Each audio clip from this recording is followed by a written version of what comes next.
देखिए, इसका मतलब है कि सकारात्मक होने का एक ही तरीका है कि मेरे पास उस पॉइंट पे सॉल्यूशन हो।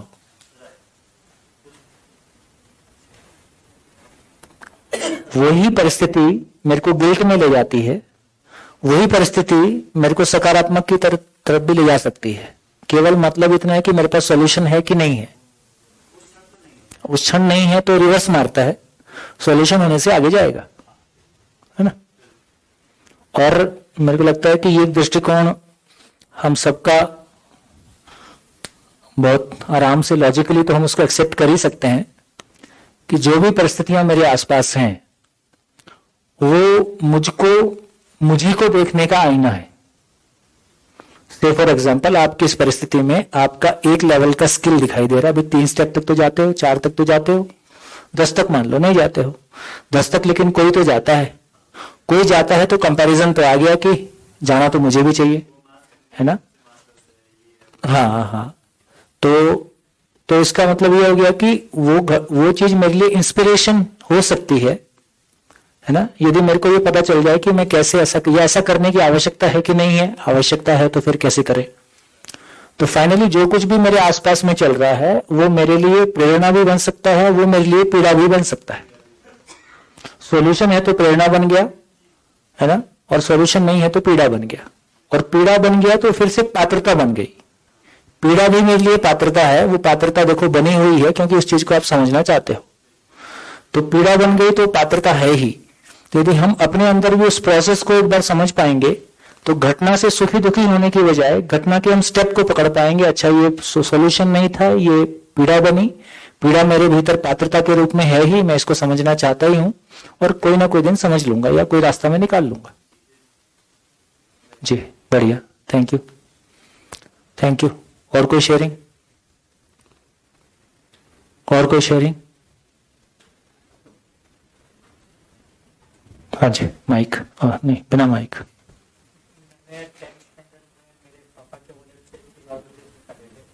थोड़ा जोर से बोलेंगे। मैंने 10th स्टैंडर्ड में मैंने मेरी दोस्त की बाइक थी जो मैंने क्रैश की थी, उसके रिपेयरिंग कॉस्ट के लिए मैं डर गया था घर पे। तो मैंने मेरे पापा के वॉलेट से 13,000 रुपये निकाले थे। वो क्रैश की जो प्राइस थी वो रिपेयरिंग कॉस्ट के लिए बाइक। इन शॉर्ट मेरे पापा को पता चल गया था रात में, पर वो अभी तक मुझे गिल्ट है मेरे में कि मैंने उनको बताए बिगड़ मैंने 3,000 रुपये से। ठीक बात, ठीक बात, ठीक बात। लेकिन अभी इस घटना को देखने से कुछ जो कुछ हमने चर्चा किया उससे कुछ सामने आ रहा है? वो मेरे तो सुख था कि मैं उनको बता नहीं रहा हूँ कि मैंने गलती की है, पर उनको तो दुख होगा कि उसने मुझे बताया नहीं, मेरे बेटे ने एकदम मोमेंट नहीं बताया, उसके बाद बता रहे। लेकिन ये भी ध्यान में आ रहा है कि जो प्रियल ने कहा कि उस समय जो दी बेस्ट मेरी मनस्थिति थी मैंने वो किया। दोस्त का जो नुकसान किया वो हो जाए, घर में पता ना चले और मैं भी बच जाऊं। ठीक है, तो हमने एक समीकरण बनाया। तो फाइनली इस बात पे हमारा ध्यान चला गया कि एक तो ये समझ में आ गया कि मानव जो कुछ करता है सुख की तलाश में करता है। दूसरा ये समझ में आ गया कि वो दुखी होना नहीं चाहता है। तीसरा ये समझ में आ गया कि कर वो ही सकता है जो उस समय की मनस्थिति है। तो उस समय की मेरी मनस्थिति जो थी मैंने वो किया, इसमें गिल्ट की क्या बात? हाँ, झूठ बोल के किया। लेकिन अभी देखो, अभी तक किसी भी चीज को घटना विधि से देखना, अच्छा और बुरा की नजर से देखना, मेरे को लगता है कि हमारा अभी जो कंडीशनिंग हमारी है कि हर चीज को अच्छा या बुरा की नजर से देखना, सही और गलत की नजर से देखना, पाप और पुण्य की नजर से देखना, ये हमारे भीतर जो सॉफ्टवेयर है उसके तले हमको वैसा दिखाई देता है। अब उस घटना को प्रक्रिया के रूप में देखना, प्रोसेस के रूप में देखना। प्रोसेस के रूप में देखे तो कैसे दिखाई देता है? नियम से हो रहा है कि नहीं, है ना। तो जो कुछ हुआ सारा ही नियम से हुआ। उसमें तुम्हारे झूठ बोलने से जो नुकसान हुआ उससे ज्यादा नुकसान तुम्हारी पर्सनैलिटी में हुआ अपराध बोध के कारण, है ना। तो मुझको बुरा नहीं सोचना है, लेकिन बुरा ख्याल आता है।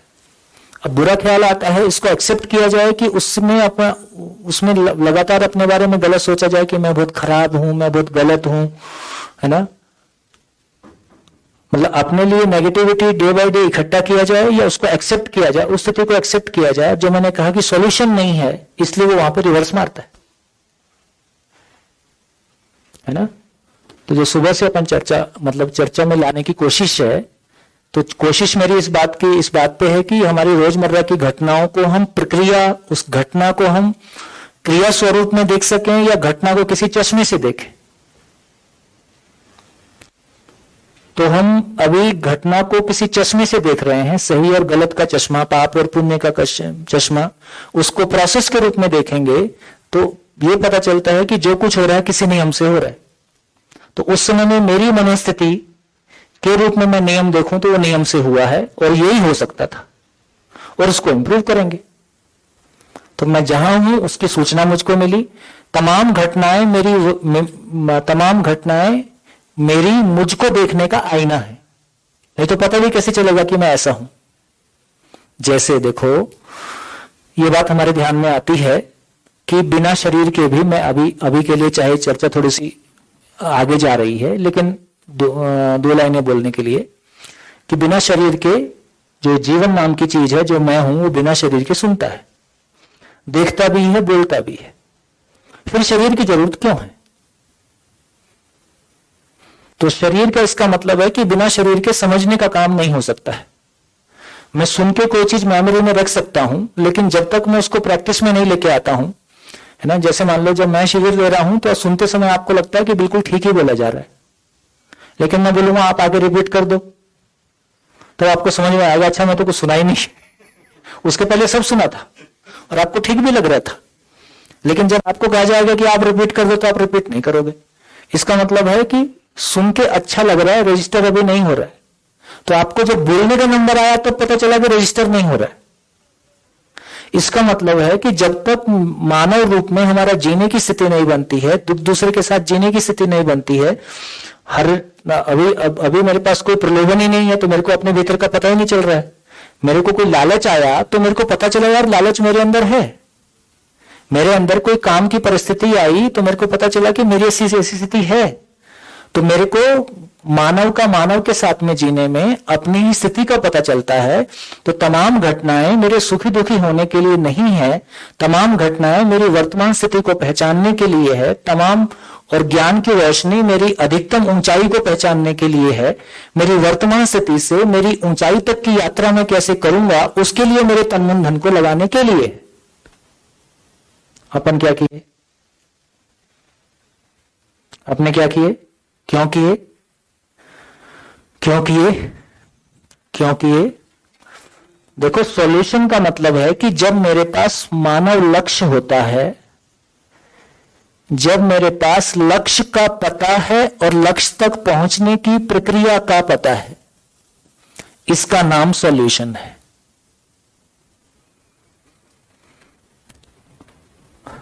लक्ष्य का पता है, कहां पहुंचना है ये पता है। इसमें भी एक लाइन और कर देता हूं। अभी कहां खड़ा हूं, कहां हूं ये पता हो, कहां पहुंचना है ये पता है, इस प्रोसेस का पता है, इसका नाम सॉल्यूशन है। ये बात ध्यान में आया?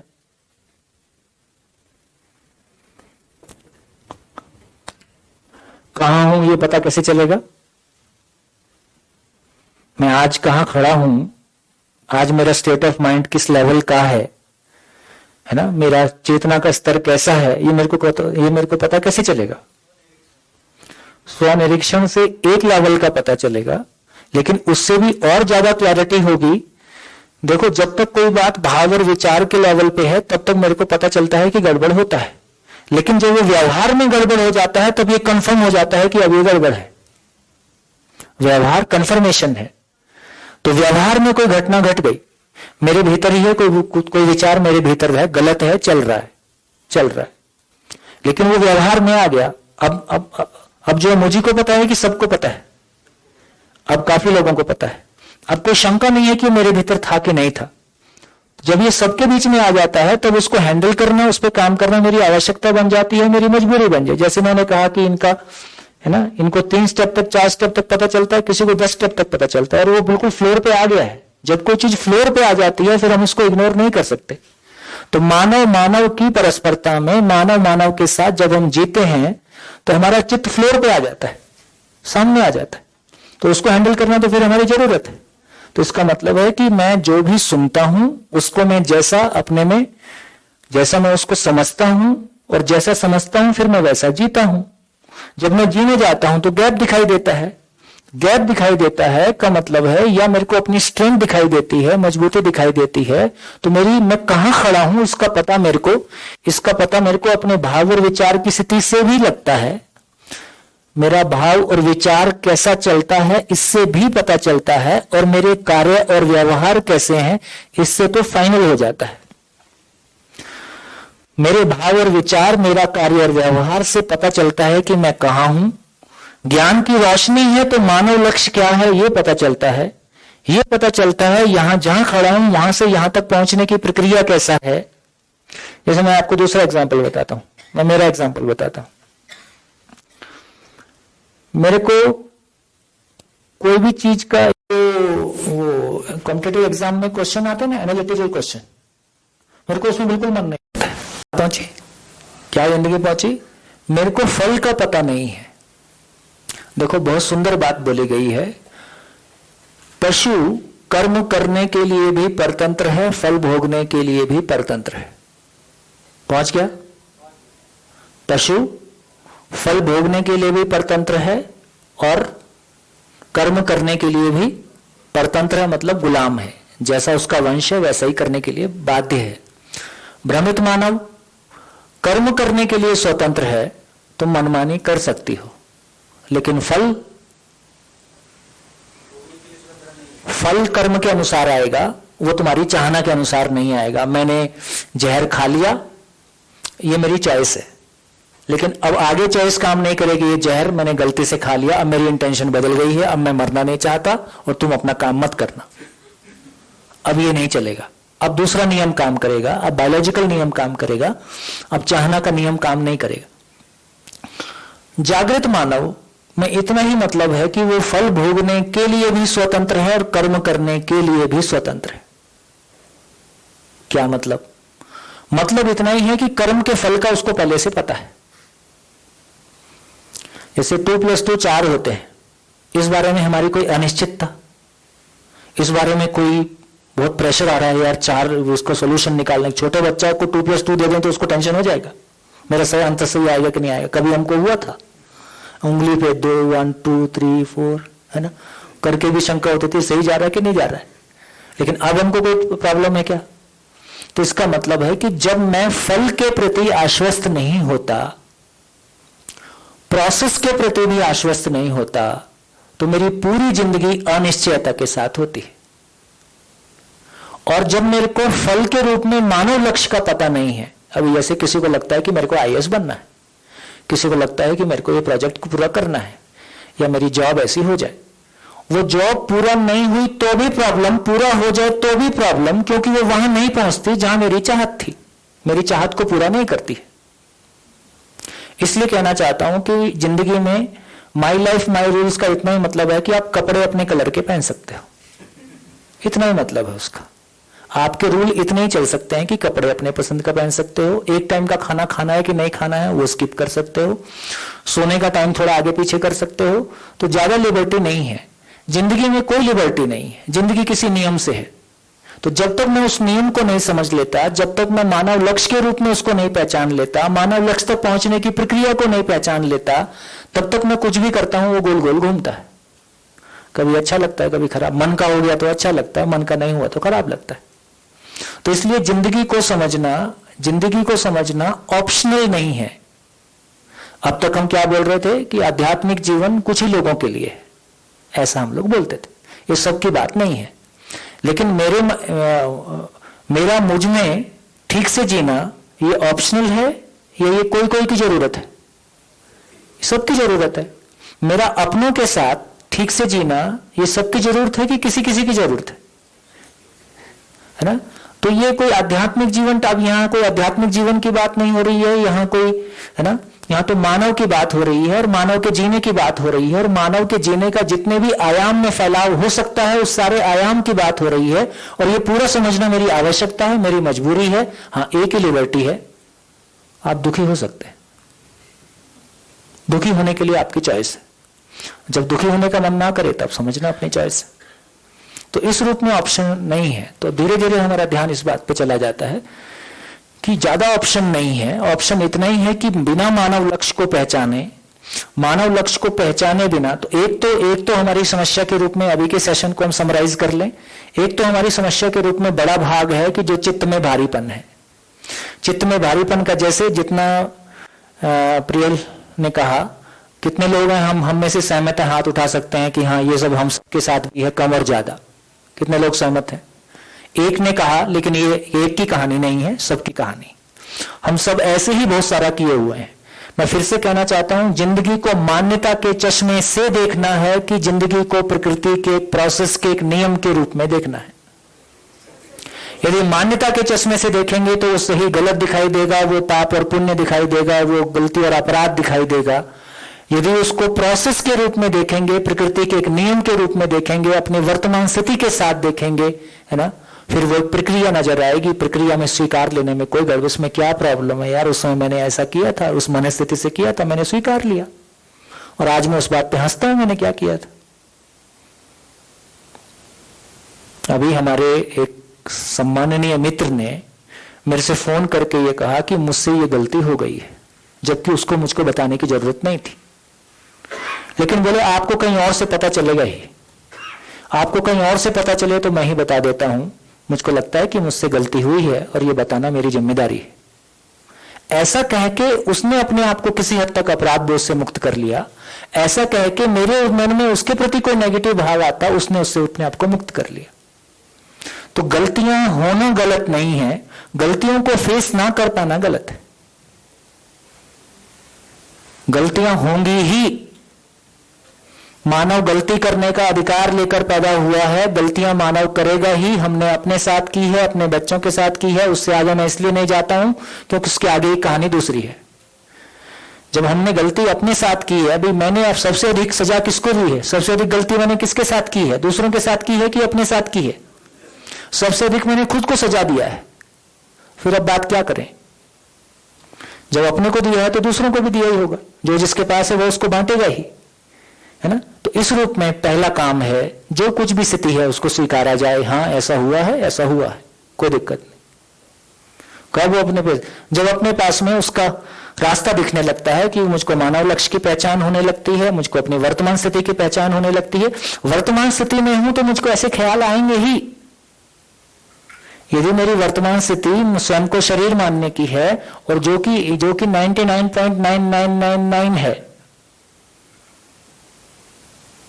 तो यदि मैं पानी में चल रहा हूं तो पैर गीला होगा, तो इसका मतलब है कि ये स्थिति बनेगी ही, तो उसको स्वीकारा ही जाए कि अभी स्थिति ऐसी है इसलिए ऐसा होगा। हाँ, पर मैं इससे मुक्ति पाना चाहता हूं। मुक्ति पाने के लिए क्या तरीका है? वो मानव लक्ष्य है।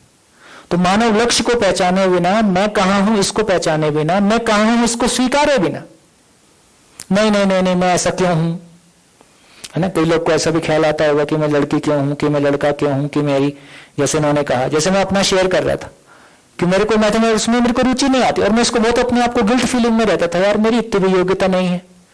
मैं अपने साथ के लोगों को जो प्रॉब्लम सॉल्व करते थे इंजीनियरिंग में, मैं उनको सोल्यूशन बता देता था, पर मैं नहीं करता था।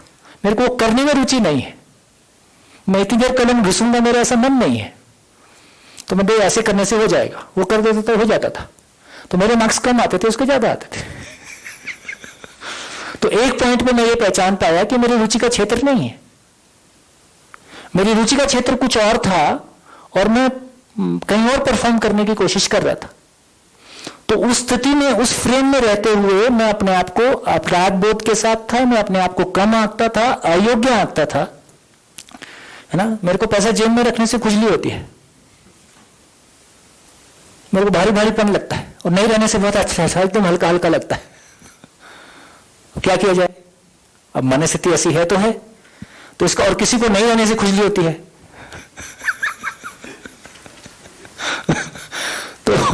तो इसका मतलब है कि हम में से हर एक व्यक्ति की एक यूनिक जर्नी है, उसका एक यूनिकनेस जगह है जहां वो खड़ा है। उस जगह के साथ जब मैं दूसरों से कंपेयर करता हूं तो मैं नेगेटिविटी में आ सकता हूं। हो सकता है मैं ही व्यक्ति के रूप में किन्हीं दूसरे डायमेंशन में, तो हर व्यक्ति की जब अपनी जर्नी होगी तो मैं कहां खड़ा हूं, कहां पहुंचना है, इसके बीच में कंपैरिजन है। ये कंपैरिजन दूसरों से मुक्त हो जाता है। मैं कहां खड़ा हूं और कहां पहुंचना, मेरे को उस रेस में शामिल होना ही नहीं है जहां लोग जा रहे हैं। मेरी वो रेस ही नहीं है, मेरी वो रेस ही नहीं है, तो मेरे वहां ऊर्जा भी नहीं लगता है। इसका मतलब है कि मैं कहां खड़ा हूं, कहां मुझको जाना है। फिर कंपैरिजन दूसरों के साथ होने की बजाय कंपैरिजन स्वयं के साथ है। और मैं फिर से कहना चाहता हूं, असुरक्षित लोगों ने कोई लंबी छलांग कभी नहीं मारी है। दूसरों से कंपेयर करके मैं कुछ अच्छा करूंगा, ये बहुत होता नहीं है। खुश होकर जब मैं कुछ परफॉर्म करता हूं तो बहुत अच्छा परफॉर्म कर सकता हूं। तो अपनी जिंदगी में अपनी जर्नी को पहचानना, अपने मंजिल को पहचानना और उसमें खुश होकर परफॉर्म करना, अपने अधूरेपन को भी देख पाना, अपने पूरे होने की संभावनाओं को भी देख पाना और उसमें पूरी ताकत के साथ में लगना। तो पहला काम, चित्त का बोझा हल्का किया जाए। ये पूरे शिविर के दौरान आप इस बात को, ये तो मैंने केवल शुरू कर दिया है, ये यहां निबटने वाला नहीं है, यहां ये पूरा हैंडल होने वाला भी नहीं है। केवल हमारा ध्यान चला जाए कि मेरे चित्त में बहुत सारा बैगेज है, बहुत सारी भूतकाल की पीड़ा, वर्तमान से विरोध, भविष्य की चिंता, बहुत सारा विरोध है ना, स्वयं को लेके, वातावरण को लेके। जब चित्त का बोझा है तो मैं कृतज्ञ नहीं हो पाता हूं। देखो, इसमें बहुत एक सुंदर बात है। जिसको क्षमा कह रहे हैं, क्षमा की परिभाषा है अप्रभावित रहना ही क्षमा है। अप्रभावित रहना ही क्षमा है।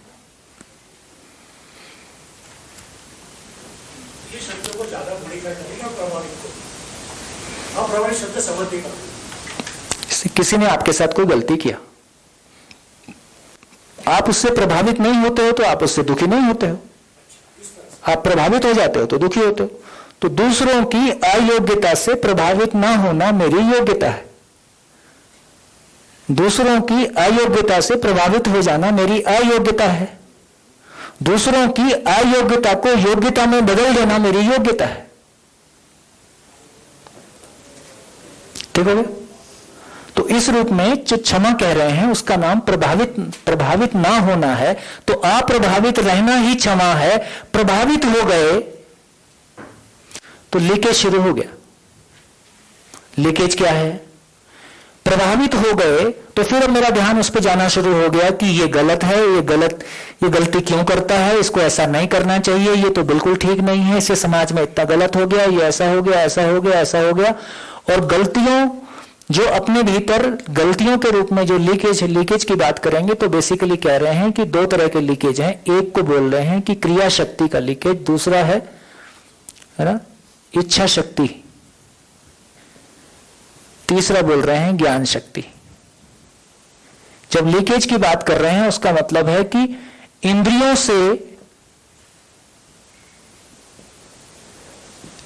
से जितने भी है ना, इंद्रियों से जितना हम निरंतर सुख पाने का प्रयास करते हैं वो एक लीकेज है। इंद्रियों के माध्यम से स्वाद के लिए ज्यादा खाना, सेक्स की तरफ है ना उसका अधिमूल्यन होना, तो जितनी भी तरह की चीजें इंद्रियों के साथ हो सकती हैं वो एक तरह का लीकेज है। दूसरा लीकेज है कि हमारे आशा विचार इच्छा में जितनी भी नेगेटिविटी है, भूतकाल की पीड़ा, वर्तमान से विरोध, भविष्य की चिंता, जितना भी अपने लिए अपराध बोध होना, जितना भी तरह का अपनी कोई महत्वाकांक्षा होना और वो पूरी ना होना, उसका दबाव अपने में बना रहना, ये जितना भी लीकेज है ये अपने भीतर ये है। तो ज्ञान शक्ति के लिए दरवाजा खुलता ही नहीं है क्योंकि सारा पहले ही लीकेज हो गया मामला। तो इसका मतलब यह है कि जब जैसे ही मैं प्रभावित होता हूं, जिससे प्रभावित होता हूं वहां लीकेज शुरू हो जाता है। खाने से प्रभावित हो गए तो वहां लीकेज शुरू, तो जिससे भी प्रभावित हो जाता हूं वहीं से लीकेज होना शुरू हो जाता है। प्रभावित मतलब नेगेटिवली प्रभावित। तो इसका मतलब है कि यदि मैं प्रभावित हो जाता हूं तो मेरी दम एक शब्द है कि दम की जो गति है वो क्षमा, आदमी में दम होता है तो वो क्षमा कर सकता है। दम क्या चीज है? दम क्या चीज है? दम का मतलब है कि अपनी क्रियाशक्ति इच्छा, जहां भी ऊर्जा का अपव्यय है उसको रोक देने का नाम दम है। बहुत दम वाला व्यक्ति है। तो दम किस बात का? दूसरे को निपटा देने का नाम दम नहीं है, वो तो पशुता है ना। अपने को खड़ा कर देने का नाम और दूसरे को खड़ा कर देने का नाम दम है। तो अपने को खड़ा करने का काम कैसे होगा? तो मेरे भीतर जितना लीकेज है मैं उसको हैंडल कर पाऊं, है ना। सारा जूझना तो अपने आप से है ना। तो मैं अपने भीतर के उस लीकेज को बंद कैसे कर पाऊंगा? जब मेरे पास कोई बड़ा लक्ष्य है, जब मेरे पास कोई मुझको बुरा विचार मत आए, ये बिल्कुल नहीं रुकने वाला है। मुझको क्रोध मत आए, ये बिल्कुल नहीं रुकने वाला है। इसका मतलब है कि जितना भी काम, क्रोध, लोभ, मोह, मद, मात्सर्य है, ये वो ऊर्जा है जिसको उसकी सही दिशा नहीं मिली है। सही दिशा नहीं मिली है तो कहीं से भी छेद फोड़ के निकल रहा है। उसको उसकी सही दिशा मिल जाए, सही दिशा मिल जाएगी तो अपने आप ठीक हो जाएगा। तो गलतियों को रोकने का कोई प्रयास नहीं करना है, नेगेटिव विचार को रोकने का कोई प्रयास नहीं करना है, नेगेटिव लीकेज को रोकने के कोई प्रयास नहीं करना है। केवल वो जो ऊर्जा है वो जहां के लिए बनी है, जहां के लिए बनी है उसको उस दिशा में ले जाना है ना। तो जो सुबह बात बोले कि एक तरीका देखो कैसा हुआ। अब हमारे पास तीनों तरीके एक सामने हैं। एक तरीका था कि ये विचार में जो भी नेगेटिव था वो ज्ञान के लिए बाधक था, इसलिए चित्तवृत्ति निरोध किया जाए, इसकी विचार की हत्या कर दी जाए। एक तरीका वो है। दूसरा, ये विचार मेरी हत्या कर देता है। लगातार इतने अपराध बोध के साथ में जीना, इतनी नेगेटिविटी के साथ में जीना, और ये नेगेटिविटी उम्र के साथ साथ बढ़ेगी या घटेगी? बढ़ेगी। तो धीरे धीरे मन क्षुब्ध हो जाता है। तो जवानी उम्र से नहीं है, जवानी उत्साह के साथ है। जवानी मतलब एक व्यक्ति 50 का आदमी बहुत जवान हो सकता है, एक आदमी 25 का आदमी बिल्कुल बूढ़ा हो सकता है। तो बूढ़े होने का और जवान होने का इतना ही मतलब है कि सही अर्थों में जिंदगी को जीने का विश्वास, जिंदगी को जीने की उपयोगिता। मेरी आवाज मेरे को कम लगती है इसलिए मेरे को जोर से बोलना पड़ता है। मुझको वो सेंस नहीं आता है कि आवाज जा रही है। जा रही? ठीक हो गया? क्या बात कर रहे थे? एक तरीका वो था कि चित्तवृत्ति निरोध, जो काम, क्रोध, लोभ, मोह का नेगेटिव विचार है वो ज्ञान के लिए बाधक है, तो इस विचार की हत्या करो। मैं इस विचार की हत्या नहीं करता हूं, ये विचार मेरी हत्या कर देता है। हम सब उसी के शिकार लोग हैं ना। ठीक। अब ये विचार मेरी हत्या ना करे और मुझको भी इसकी हत्या करना इतना आसान नहीं है, और ये मेरी हत्या करे नहीं, तो क्या करें? उसको सही दिशा दे दे। तो सही दिशा का मतलब है, तो इसका मतलब यह हुआ कि यदि मैं उसको सही दिशा जितना दे पाता हूं, जितना मैं उसको सही दिशा दे पाता हूं, जिंदगी को मान्यता के चश्मे से देखने के स्थान पर प्रकृति के नियम के चश्मे से देखना शुरू करता हूं, तो हर जगह जो कुछ हुआ वैसा ही हो सकता था।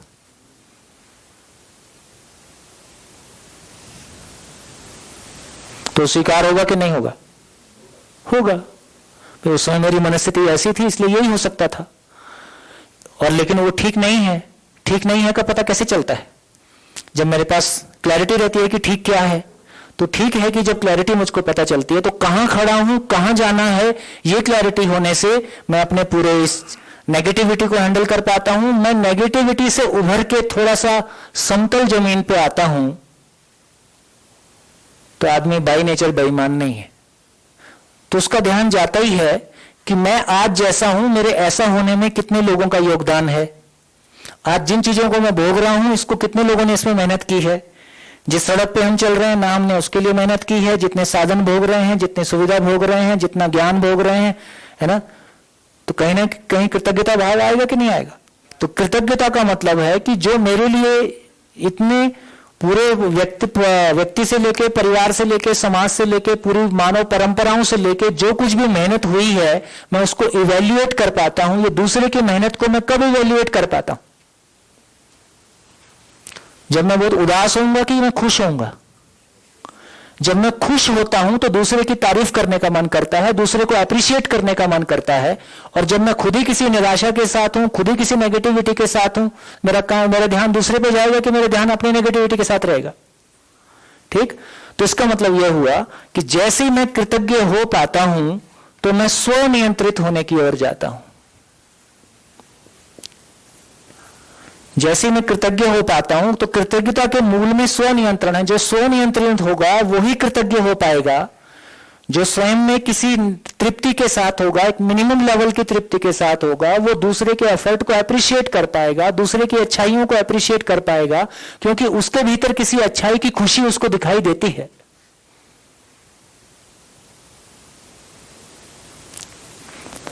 कृतज्ञ होगा तो और सकारात्मकता की तरफ जाएगा। तो मेरी जिंदगी में सकारात्मकता, पॉजिटिविटी है ना, और पूरे एग्जिस्टेंस को समझने जाएंगे तो वहां पॉजिटिविटी के सिवाय कुछ है नहीं। तो बेसिकली अपनी जिंदगी को मान्यताओं के चश्मे से देखना, अपने आप को अपराध बोध में डालना, मानव लक्ष्य का पता नहीं होना, अपनी वर्तमान स्थिति का पता नहीं होना, किसी से भी कंपेयर करते रहना। कई बार दो चीजें आपस में कंपेरेबल नहीं है जिससे आप कंपेयर कर रहे हो, है ना। मैंने कहीं किसी अखबार में कभी पढ़ा था कि किसी की सफलता को देख के जब कोई आश्चर्यचकित होता है तो उसने कहा कि उसकी प्रक्रिया को देखेगा तो कभी आश्चर्यचकित नहीं होगा। तो पता लगेगा जो जहां पहुंचा है किसी मेहनत करके, गॉड गिफ्टेड जैसा कुछ नहीं होता है। गॉड गिफ्टेड जैसा कुछ नहीं होता है। आपने कोई मेहनत की है, आज की है, पहले की है, और पहले की मेहनत हमको दिखाई नहीं दे रही है। हमको शरीर की आयु दिखाई दे रही है। शरीर को चलाने वाली चीज अलग है। क्षमता जो है वो शरीर को चलाने वाली चीज में है कि शरीर में है? शरीर को चलाने वाली चीज में है। आयु किसकी है? शरीर की है कि चलाने वाली चीज की है? ठीक। तो पीछे से कौन कितनी यात्रा करके आ रहा है हमको कहां पता है, कौन क्या क्या लेके आ रहा है हमको कहां पता है। हम आपस में कंपेयर कर रहे हैं आयु के आधार पर, तो हमारा कंपैरिजन ही गलत है। तो हम वो लोग हैं जो अपनी कब्र खुद खोद के उसमें बैठ गए। धन्यवाद, नमस्कार। और पड़ोसी को बोलते हैं मिट्टी डाल दे। हाँ, सॉल्यूशन वाली बात ठीक से समझिए। सॉल्यूशन वो चीज है कि हमें एक मानव लक्ष्य, मतलब हमें लक्ष्य का पता हो, हम कहाँ पर है वो पता हो, हाँ, हमें प्रक्रिया पता हो। बस। मानव लक्ष्य आपने कहा कि ज्ञान की रोशनी में मानव लक्ष्य पता चलता है। हम कहाँ हैं ये हमारी वर्तमान स्थिति के मूल्यांकन, वो भी ज्ञान की रोशनी में, वो भी ज्ञान की रोशनी नहीं तो है वो भी ज्ञान की रोशनी। अभी प्रॉब्लम कैसा है, अंधेरे में घूम रहे, कभी कोई किससे टकरा जाता है, कभी कोई किससे टकरा जाता है, और पता चला वो शरीर से टकरा गया, पेट में घुस गया। वो भी नियम से होता है।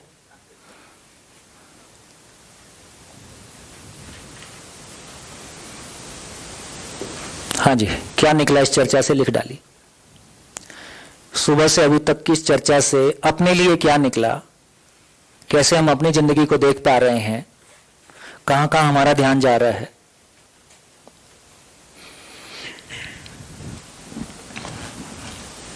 एक और बात, आप बिल्कुल में काफी अच्छे सूत्र वगैरह बोलते हैं और बोर्ड में काफी कुछ लिखा रहता है, तो वो सब लिखा नहीं जा रहा है, तो ये बिल्कुल मत लिखिए, कुछ मत लिखिए, उतना ही लिखिए जितना अभी आपके समझने के लिए सहायक हो। तमाम YouTube में तमाम शिविर पड़े हैं। इस शिविर का इतना ही मतलब है कि एक बार आपके भीतर ये भरोसा हो जाए कि मैं कहां खड़ा हूं, कहां पहुंचना है, इसके प्रक्रिया को जानने की ये एक सही ठीक तरीका है, सही तरीका है। उसके बाद इंफॉर्मेशन अवेलेबल है। केवल आपके भीतर ये विश्वास जगाने के लिए कि संभव है, बस इग्नाइट करना है, बस बत्ती में आग लगानी है। आग लग गई तो उसके बाद चलेगा। हाँ जी, तो लिखने की चिंता मत कीजिए।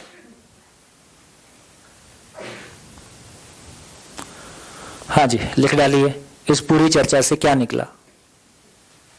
इसका मतलब इतना ही हुआ, देखो जब हम ये बोलते हैं कि भाई हमने क्या गलती किया था, हमारी तो कोई गलती नहीं थी इस घटना में, तो इसका मतलब इतना ही हुआ कि इसको अपन ऐसा सोच सकते हैं कि हम मानव हुए, लेकिन हमने अपने मानव होने को नहीं पहचाना और दूसरे के मानव होने को पहचानने में अपना कोई योगदान नहीं दिया। इसका नाम नासमझी टैक्स है। तो जब तक हमने दूसरे को मानव नहीं बनाया, वो अमानवीयता की कोई हरकत कर ही सकता है, जिसको कितने से कितने तक का भी झेलना हो सकता है। मैं तो सिंपल सी बात आपसे रास्ते में चर्चा कर रहा था ना कि तालिबान क्या बुरा है। भाई तालिबान का कहना है कि भाई हमारे धर्म के आधार पे, शरीयत के आधार पे हम कानून लाना चाहते हैं। वो अपने धर्म को अच्छा ही मानते हैं, इसलिए उसके आधार पे वैसा लाना चाहते हैं। और लड़कियां बाहर निकल के वेस्टर्न उसके संपर्क में आके सब बिगड़ जाएंगी, इसलिए धर्म में बंद करो इनको। ये एक मान्यता से, चश्मे से देखने का तरीका है। वो एक चश्मे से देखता है, लेकिन यदि समग्रता के चश्मे से देखेंगे तो शायद कुछ और दिखाई देगा। इसका मतलब है कि हम भाई हमारे इलाके में तो, हमारे इलाके में क्या, देश का बड़ा हिस्सा जहां लड़कियों को बहुत लंबे समय तक नहीं पढ़ाते थे, आज भी परिवारों में लड़कियों के साथ में 2 दर्जे का व्यवहार होता है, आज भी होता है ना। अभी तो बहुत दूर नहीं निकले हैं। यदि इन सारी यात्राओं को देखेंगे तो जब हम लोग समाज में वो लोग हैं जो समाज में ठीक ठाक लोग कहलाते हैं। इसका मतलब यह हुआ कि ये जो मानसिकता की दौड़ है, ये जो मानसिकता का प्रॉब्लम है, तो जब तक एक हमारे पास, जैसे हमने कहा कि गलतियों से हम नहीं सीखते, जैसे हमको घर बनाने आए तो अगली वाली पीढ़ियों ने घर बनाने सीख लिए, गाड़ियां बनाने सीख ली, रोड बन गई, कपड़े बन गए, मोबाइल बन गए, संबंध क्यों नहीं बना? संबंध क्यों नहीं बना? इसका मतलब है कि संबंध को जीने की कोई योग्यता हम बड़े लोगों में नहीं है। यदि संबंध को जीने की कोई बड़ी योग्यता हम बड़े लोगों में होती तो हमारे बच्चे उसको भी सीख लिए होते। जैसे उन्होंने हमसे कार बनाना सीखा, घर बनाना सीखा, कपड़े बनाने सीखे, खाना सीखा, संबंध भी सीख जाते। संबंध हमारे पास नहीं है, संबंध उन्होंने नहीं सीखा, बल्कि हमको देख के ये भरोसा हो गया कि संबंध पूर्वक नहीं जिया जा सकता है, इसलिए शादी ना किया जाए वाला प्रतिशत तेजी से बढ़ रहा है। ठीक हो गया?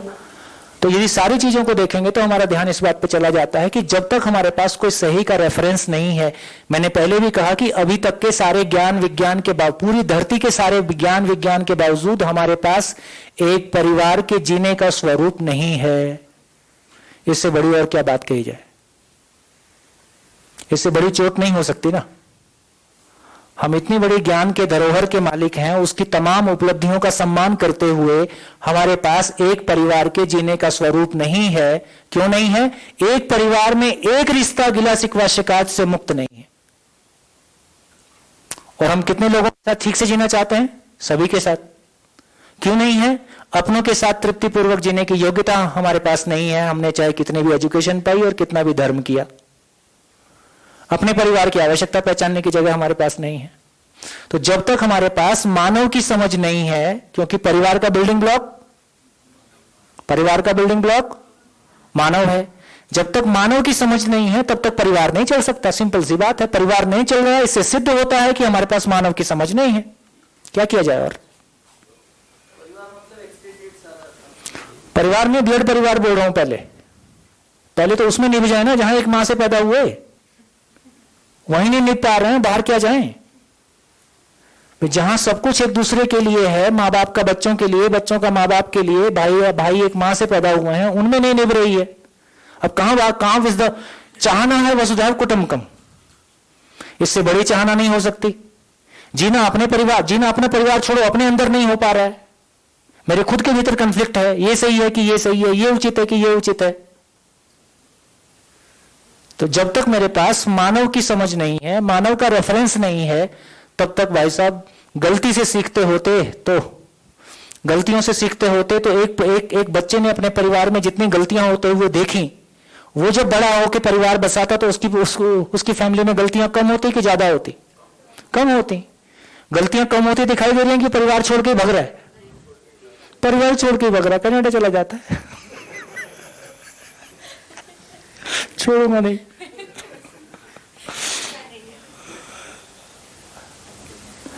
हम तो भाग रहे ना, अपने शहर में रहेंगे, है ना, अपने शहर में रहेंगे तो ये लोगों को अच्छा नहीं लगेगा, तो जॉब के बहाने हम दूसरे शहर में चले जाते हैं ताकि परिवार से अलग रह सके। मैं किसी को दोष नहीं दे रहा हूं, लेकिन ये परिस्थितियां हैं, अपने ही परिवारों की स्थितियां बता रहा हूं। जबकि पैसे की कमी नहीं है, हर मेंबर कमा रहा है। वो जो सज्जन जिनका मैं सुबह एग्जाम्पल ले रहा था, वो बोल रहे थे हमारे परिवार में सबकी पर्सनल इनकम 50-60 लाख रुपए पर मंथ से कम नहीं है। वो पर ईयर बता रहे थे कि पर मंथ बता रहे थे। उसके बाद भी सब चर्चा का मुद्दा ये है कि कल महंगाई और बढ़ेगी तो कहां से आएगा।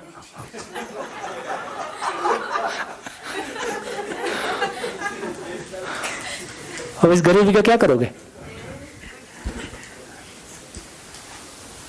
ऐसी बात। क्या निष्कर्ष निकला? चलो,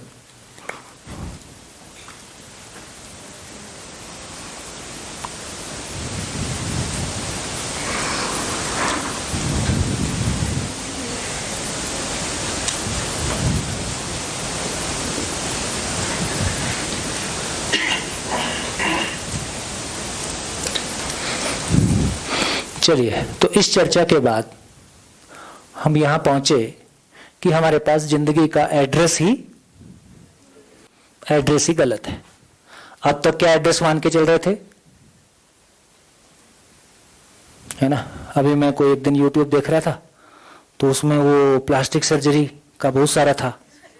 अरे मैं तो आश्चर्यचकित हो गया, है ना? अब जिनको देख के आप प्रभावित हो रहे हो, उनकी पर्सनल लाइफ कितनी मुश्किल भरी हो सकती है आप कल्पना नहीं कर सकते। अब किसी के होठ देख के आपको बहुत सुंदर लग रहे, उसमें क्या क्या इंजेक्शन लगवा के बैठा है आपको क्या पता है?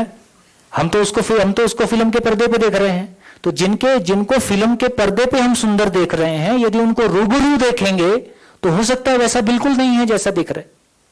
वो जैसी बॉडी दिखाई देती है ना, वो सब प्लास्टिक है। हम पागल बने जा रहे हैं उसमें।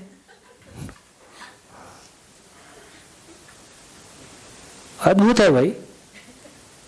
मतलब पागल बनाने की इतनी बड़ी फैक्ट्री हो सकती है और आदमी बनाने की कोई फैक्ट्री नहीं। आप सोचिए, मतलब जब ये सारा मतलब फिल्म इंडस्ट्री एक वो चीज है जो मास को बहुत प्रभावित करती है। उसमें वो फटे कपड़े पहन के आ जाए तो अपन फटे कपड़े पहनना शुरू कर देते हैं। मतलब अपने कपड़े भी वो तय कर देता है। आप सोचो ना क्या स्थिति है। तो इसका मतलब यह है कि उन्हीं लोगों की यदि पर्सनल लाइफ को देखने जाएंगे, उन्हीं लोगों को यदि उनकी शक्ल भी आमने सामने देखने जाएंगे, वैसी नहीं है जैसी पर्दे पे दिखाई देती है। मेरे को जो लोग यूट्यूब में देख के आते हैं बहुत भाव विभोर होके आते हैं।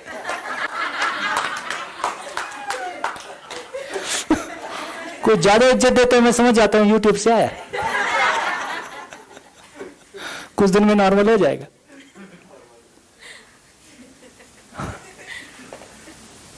क्योंकि पर्दे पे अभी वो कमल मंगल जी के साथ अहमदाबाद में था, तो उनके टीचर से बात हो रही थी। वो जो प्राइमरी स्कूल की कोई हेड थी, उससे बात हो रही थी। तो उसने नया प्रॉब्लम बताया। उसने बोले कोरोना काल में टीचर का मतलब जो मोबाइल में दिखती है, मोबाइल में बोलती है, वो टीचर है, और स्कूल मतलब मोबाइल है। अब वो जब 15 अगस्त को या कोई फंक्शन पे उसको स्कूल पे बुला रहे हैं बच्चों को, तो बच्चों के लिए बिल्डिंग स्कूल नहीं है, क्योंकि जन्म से उन्होंने स्कूल की बिल्डिंग नहीं देखी है, उन्होंने मोबाइल देखा है। वही टीचर जब सामने दिखाई दे रही है, वो उसको टीचर नहीं मान रहे। अब ये वो चीजें हैं जो हमारे लिए अनइमेजिनेबल है। अच्छा, ऐसा कैसे हो सकता है? लेकिन आप उस बच्चे की कल्पना करके देखो जिसने घर से निकल के मोबाइल पे ही क्लास की है। उसके लिए स्कूल मतलब मोबाइल है, टीचर मतलब मोबाइल में बोलती हुई टीचर है। उसके लिए बिल्डिंग स्कूल नहीं है, क्लासरूम स्कूल नहीं है, टीचर नहीं होता, वो ऐसे बोलती है।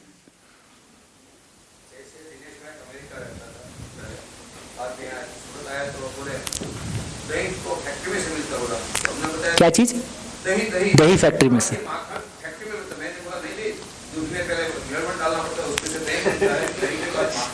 हाँ, वही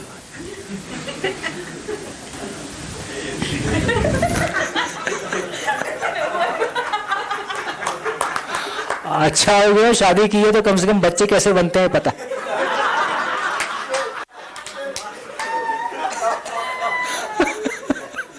नहीं तो ये भी सोचते हैं बच्चा भी कहीं फैक्ट्री से आता हुआ। बहुत मुसीबत है। हाँ, वो फ्यूचर में होगा। ठीक बोल रहे, बिल्कुल ठीक है। ये तो और यदि हम अकल से पैदल नहीं होंगे तो उसके पहले कुछ सोच पाएंगे। अकल से पैदल हुआ तो जैसे मेडिकल साइंस सोचवाएगा वैसे सोचेंगे। मतलब बहुत सारी चीजों में हमको फिर से सोचना होगा। एक समय था भैया, मुझको बहुत अच्छे से याद है कि हम ये मानते थे जो अखबार में लिखा होता है वो 100% सही होता है, और जो बुक में लिखा होता है 100% सही होता है। प्रिंटेड चीज मतलब एकदम सही। हाँ, प्रिंटेड होना चाहिए, ऐसा हम बचपन में मानते थे। मतलब उस बच्चे की मान्यता देखो कैसे काम करती है ना। अब पता चलता है कि उसमें से पता चला 75% झूठ निकल रहा है। तो इसका मतलब है कि हमको इसलिए कहा कि मानना नहीं है, हमको चीजों को जांचना है।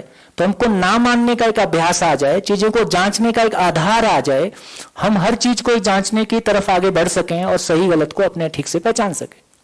चलिए आगे बढ़ते हैं। तो फाइनली हम यहां पहुंच रहे हैं कि जो चीज परंपरा में है हम गलतियों से नहीं सीखते, हम सही से सीखते हैं। जो सही के रूप में परंपरा में थी हमने वो सब सीख लिया, लेकिन संबंध के रूप में, संबंध परंपरा में नहीं है, संबंध में जीने की योग्यता परंपरा में नहीं है, इसलिए वो योग्यता हमको नहीं आई है। इसलिए युवा पीढ़ी संबंध से भागते हुए दिखाई देती है। इसलिए तमाम लिव इन से लेके जितना भी कुछ, जो भी कुछ है ना, उस पर बहुत सारी जगह में चर्चा की आवश्यकता है, समय आने से चर्चा करेंगे। लेकिन ये क्लैरिटी बनती है कि हमारे पास परिवार के जीने का स्वरूप नहीं, एक परिवार का स्वरूप कैसा होता है वो हमारे पास। घर बनाते हैं तो उसका पहले डिजाइन होता है कि नहीं होता है? 1 BHK बनाना है कि 2 BHK बनाना है कि 3 BHK बनाना है? परिवार बसाना है तो क्या स्वरूप है? कुछ नहीं। हम बहुत जल्दी हाथ दिखा देते हो।